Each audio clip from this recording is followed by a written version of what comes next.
Berikutnya yang ketiga, pengangguran musiman.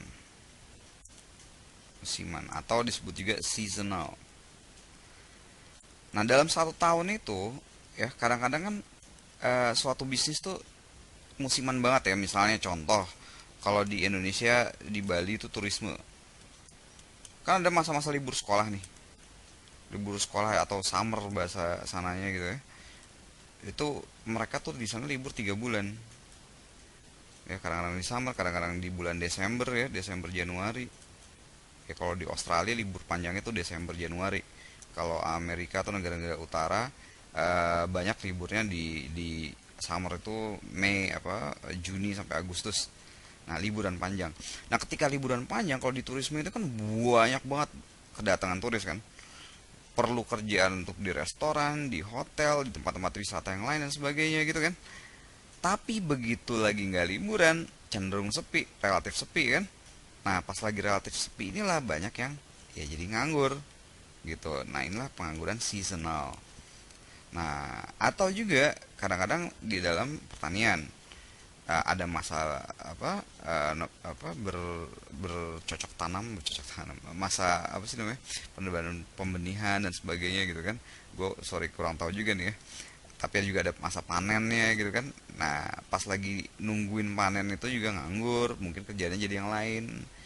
Oke, berikutnya adalah pengangguran struktural.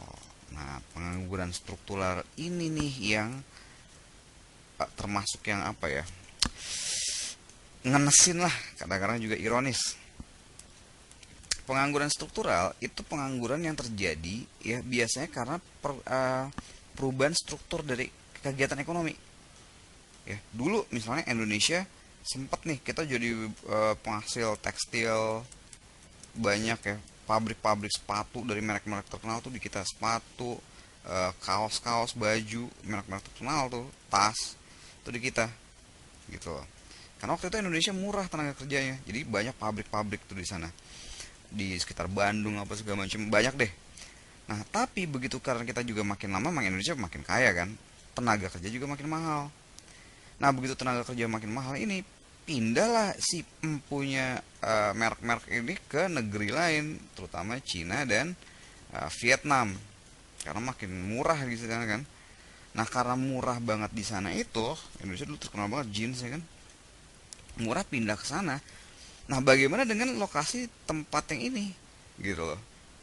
Ini kan, wah, PHK banyak banget zaman zaman relokasi pabrik itu kan.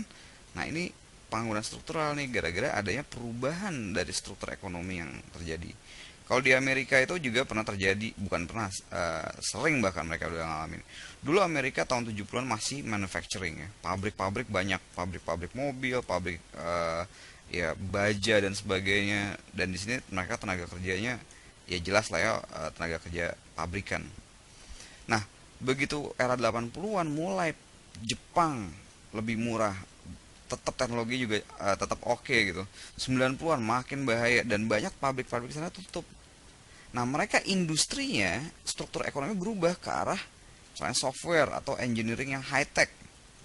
Ya, bagian engineeringnya doang. Bioteknologi, software, komputer, dan ya elektronik dan sebagainya yang bukan pekerjaan-pekerjaan yang pabrikan kayak gini. Tapi engineeringnya mungkin pabriknya di Cina kayak Apple, nyebut merek ya. Itu kayak apa? Di desain, design and engineer di sana tapi diproduksi di Cina gitu kan. Nah, ini mengakibatkan adanya perubahan struktur ekonominya mereka dari manufacturing. Bayangin ya, ketika mereka kerja 70-an 80-an dan di PHK mungkin di umur 40-an 50-an, mereka nggak bisa pindah begitu aja ke jenis pekerjaan baru karena mereka nggak terlatih di industri ini, yang mungkin industri ini butuh pelatihan selama 6 tahun, pendidikan kuliah lagi harus segala selama 6 tahun, dan ya repot kan. Nah, gara-gara perubahan struktur ini kasihan juga orang-orang ini gitu kan.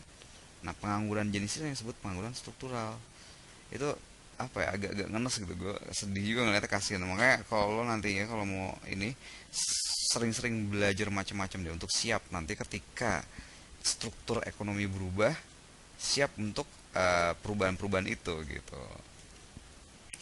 masih ada lagi ya.